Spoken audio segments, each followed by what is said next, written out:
fast changes, guys. Let's go. Quick, somebody in the front, take charge.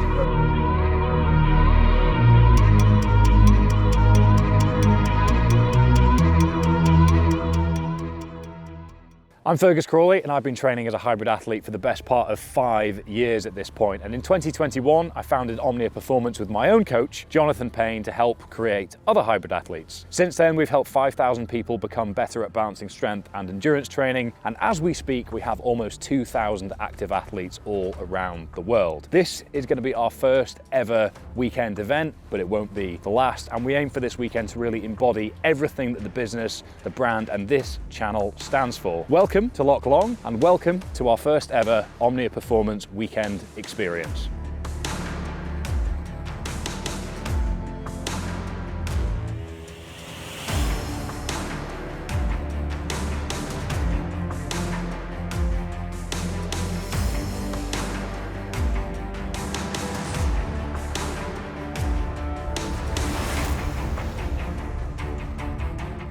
So this weekend was all about testing the itinerary, the location, and the logistics behind the events that we're going to be making live in 2024. We're not an events company by trade, so we really wanted to learn some lessons before making this live. We brought together some of our community to help us do that, but obviously before we did, made them sign their lives away.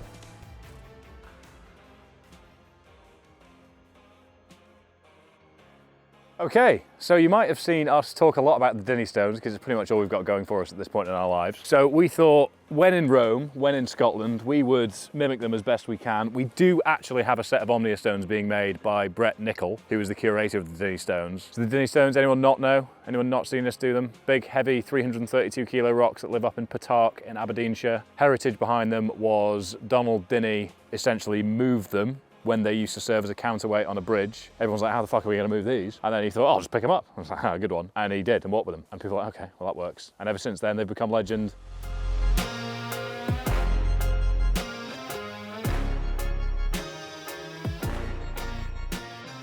What have you enjoyed most about this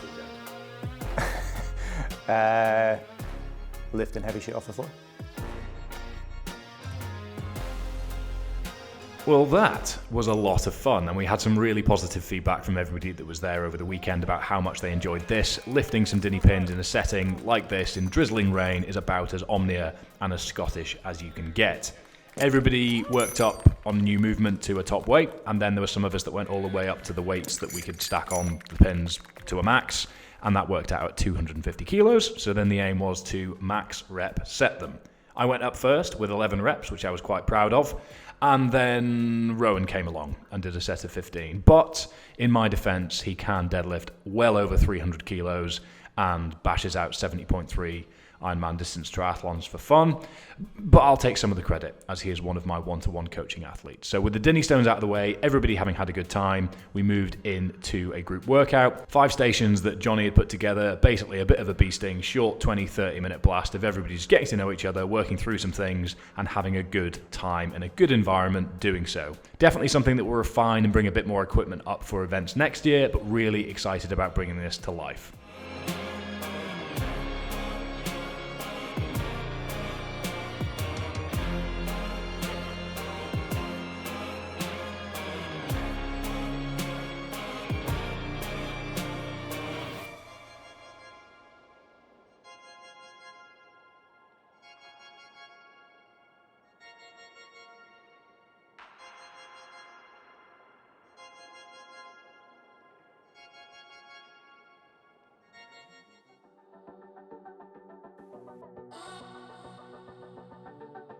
Okay, 9:48 p.m, successful first afternoon/evening. Johnny and I have just finished a series of questions that we had ahead of time in front of the room. There was a room full of people sitting in these seats earlier. They have now left, so you're just left with me. I apologise. Got through a whole load of topics there, covering a whole load of things that Johnny and I are proud of, plans for the business for the next 5 years, how people in the room can be more involved moving forward, things like that. And then did a real big focus point at the end there on post-event come down, post-event blues, the sort of post-event depression, that sort of thing. Lots of really valuable insights from everybody in the room, so really good to have like-minded people people talking about things that apply to everybody that's here, which is great. So that has been a fun afternoon, evening. I'm going to get to bed, and then we are meeting down here for breakfast at 8. I have a couple of hours of work to do first thing in the morning, so I'm not sure when I'll be down here, but it will be earlier than I would like at this point in the week. But I will see you then. Good night.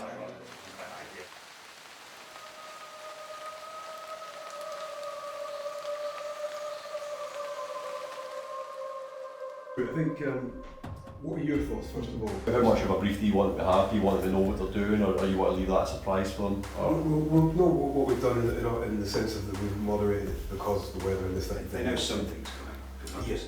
Okay, so the wettest day of the year has arrived. Convenient timing, I know. You've probably already seen how intimidating yet cinematic it is looking outside. We've just had a meeting in here to assess what we're going to do, given that we are looking at about 47, 48 millimetres of rain per hour and up to 40, 50 mile an hour winds up at the peaks. So, meeting in here, what's the situation? So as you've described, the weather is enough to make us rethink whether or not taking everybody up into the tops is a sensible plan. I think the risk is just enough for us to say, let's kind of step down a little bit. And so the meeting has been to try and figure out whether or not we can do something within our plan B that kind of excites everybody and keeps everybody moving, keeps everybody excited. We've got some great expertise, don't we? We've got a couple of military mountain leaders. We've got Chris King, who runs Beyond the Ultimate Races, and we've got the expertise of ourselves and Jamie to sort of make a decision on that. Sounds a bit dramatic saying that we need all these people to make a decision of whether we go up a hill or not, but point to be made clear is that in this environment, in this weather, at this time of year, with a group of varied experiences, you do need to take this seriously. People can get caught out. They're here for a good time and to experience the weather and experience Scotland, but we don't want them slipping and falling and hurting themselves, because the practicalities of safety up there are definitely worth considering. So we are considering really embodying what we are here to achieve, which is show everybody a sort of a good but also somewhat bad time in the wind and rain, and leave them happy, smiley, and with intact lower limbs, etc, etc. So plan B, 16-kilometre loop around Glen Loy, which is just down that way, rather than hitting 3 Munros as originally planned. So we should probably go and let the group know what our alternative decision is. Morning all. Not a good morning, you'll know that I said.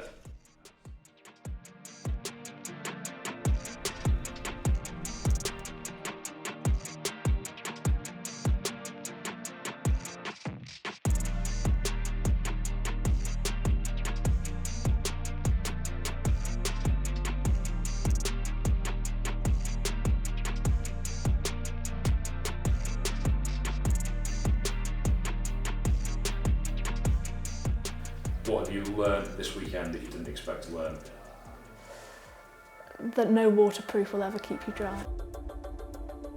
When you're driving there in the van though, seeing the landslides and the closed roads, it may be a bit intimidated, but actually once you get going, it's brilliant.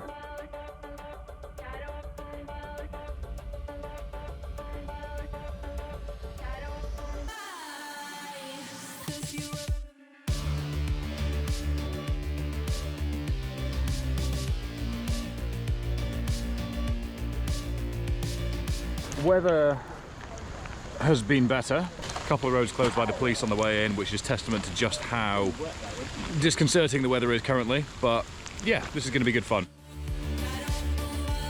Essentially halfway point now. We'll try and get some brown paper bag food on, then we'll turn around and we'll head back. But it's raining. It hasn't stopped raining. It's not going to stop raining. I think everybody's okay. I assume waterproofs are breached a little bit for some people. Mine sure have. Nobody too cold. Everyone fine? I've got a few spare layers if anyone does need them. Two things for me I've been thinking about, and Mac and I have been chatting about on the way up, is how exceptionally proud we are of you. I know that seems a little bit patronising. Hopefully it doesn't feel that way. But what we've had is the idea that we're going to climb these mountains and all the rest of it. And we know we've had to change it. I'm sure everybody agrees for the right reasons. And what's been super cool kind of marching up here together is that as I'm looking around and kind of watching everybody, conversations are flowing and smiles are happening. And although I'm sure everybody's a bit piss wet and would rather be in a nice hot bath or wherever else than here, the fact that you're all smiling and getting on just goes to show how much kind of resilience there is here. Ain't raining. It ain't training. Anyone want to lie down? That'll make sense soon. If you look to the front there, we've got a stretcher, alright? Going to get one of you on that, and we're going to give you a time limit to get back to where we were. which is an hour and a half from the moment you set off, all right, to get back there. How many have we got here, Johnny? 18, okay, so we one casualty in there, if we can get 6 carrying the stretcher. We want to see frequent changes throughout, okay, nice and controlled. But we'll take you along there, they'll give you a little brief on the stretcher, how we go through the changes and things like that as well, okay, to make it safe for everyone. Happy? Yeah. An hour and a half of hard fucking work, okay? Get back to the vehicles, get back, get dried, nice and warm, and then the pub later. Happy? Yeah. Right. You get a strap here, which can be worn like a sling, okay? Takes the weight on your shoulders. You slip your feet into that and then just kind of wrap it around you, okay? Just I said, don't worry about it, just get yourself in there. Right, you get your racks up in there. Move your head slightly left. There we go. Someone at the front as well. So Johnny says as well, when you get to pass it's uphill and that's start motoring. Nice fast changes, guys, let's go! Quick, somebody in the front, take charge. Well done, Jamie.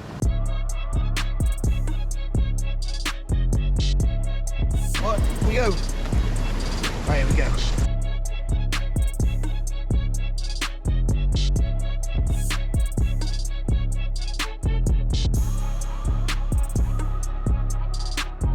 Come on, happy. Get into the middle so people aren't going to fall off that edge.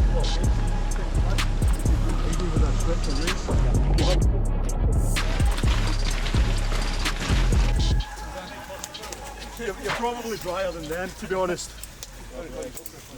This is alive! Right, but you all work well as a team. It's fucking good to see, right? Well done to everybody. Not good casualty. Okay, so a productive day all in all. After a concerning morning figuring out what we're going to do, we finished with a 16k out and back, about 3 and a bit hours as a group, which was fantastic. A few contingency plans that involved not being a group, so I'm glad we managed to make something work. It was pretty leisurely, just getting everybody mingling, integrating, getting used to being in the rain constantly for the first 8k, and then we had some lunch, up the ante and moved things back at a steadier pace with a stretcher with a casualty in it as we went, increasing time pressure as time went on to get back to the car park from where we started in a specific time slot that Mac was dictating as we went. Everybody mucked in really well. As I've already said, everybody had a great time and morale was very high. The rain did its best to dampen spirits, but everybody came out with a smile on their face. We've been sort of interacting through in the main room for a couple of hours now after having had the shower. A few of us got on the sea lock earlier, which is actually much colder than I was personally expecting. Maybe that's due to the torrential rain that's made it a bit colder over the past couple of days. But nonetheless, we're about to go and get some food on board, and then we're going to head down the road to the pub to watch the Scotland-Ireland match. So with that in mind, I think we'll plan a more rigid contingency tiering system for next time, because this morning we weren't flapping,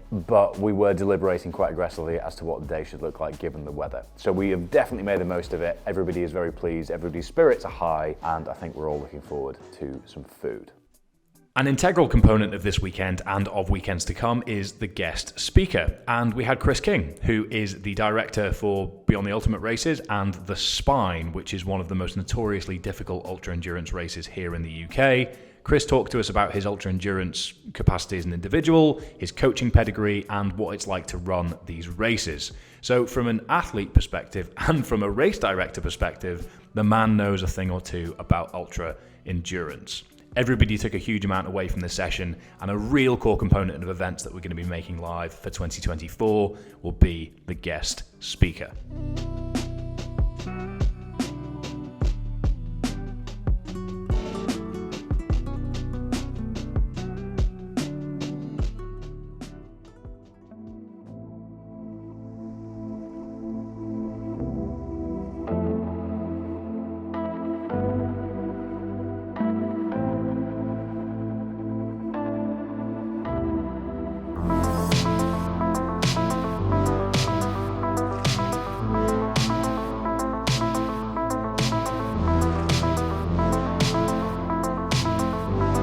Good morning. Everyone has had some breakfast after a disappointing evening of Scottish rugby. The usual, no longer in the World Cup. It has hurt my soul somewhat. We are now about to head out into some canoes on this lovely loch long here. Behind me are some finished sailors, which I've been complimented with dipping in the lock, which is about 8 degrees water temperature. Went in yesterday and it was significantly colder than I expected at this time of year. We've got half the group in here and half the group going in here, about an hour on each station, and then we're going to rotate. So weather's a little bit better. You can probably see it behind me today. Visibility's a bit better, still spitting rain a little bit, but wind has died down and temperature is pleasant enough. So why don't you join me in a canoe?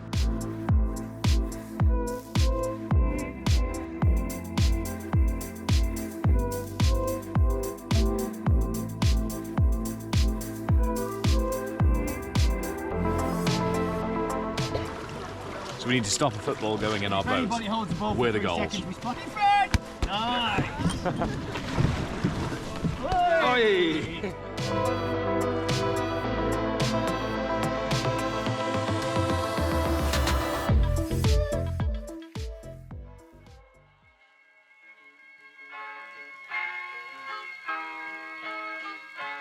I'm so in love with you. You got me down again. Oh no. So that's about 12 minutes in a Finnish sauna, which is very, very toasty. And now several minutes in a Scottish loch.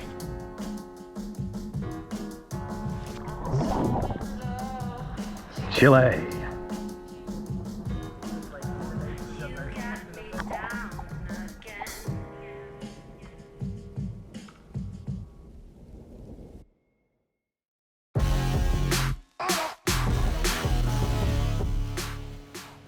What have you gained most from this weekend?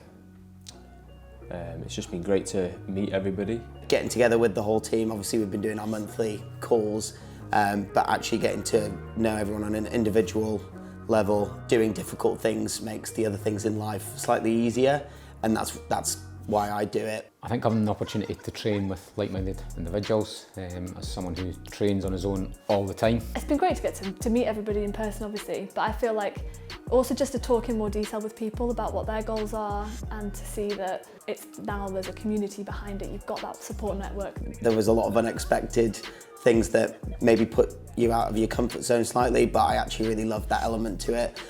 So always on your toes in a way, but always doing it together and trying to get the best result. I think just getting together with like-minded people, pretty wet and cold throughout most of it, and everyone was just enjoying it, having a good time.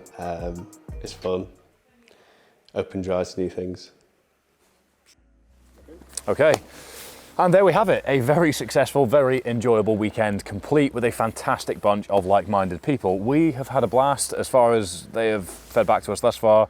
They have had a blast, but we are really, really excited to bring this to life to you guys and maybe your friends and family if you'd be so kind just to let them know, because as of the moment that this video is going live, via the link in the description, our first event available to the public will be live in March next year. The exact date that I've forgotten is on the screen for you right now, so we can be a bit more specific.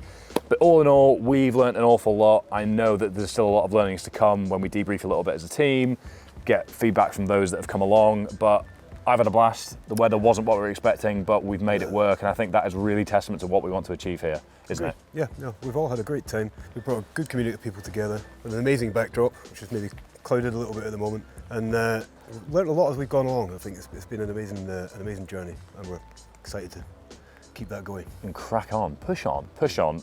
Huge thank you to all of you for continually engaging with these videos, because a huge part of why we want to bring this to life, why we're in the position to even justify bringing this to life, is because of your continued support. So thank you for enabling us to continue to do stupid long distance or short distance stuff. And we are thrilled for so many of you to give us the opportunity to help you do the same. So if you haven't yet considered allowing us to fight in your corner, all links are in the description down below as well. But we would love to fight in your corner in the living room that you've seen lots of in about March next year, if you'd be so keen to come along. But fear not, if you can't make March next year, there are going to be 3 more dates going live very, very soon. For those of you that have been with the channel for a while, the Wintering Season 3 will be kicking off very shortly as well, and it feels like a rather suitable conclusion to be announcing that to you all within.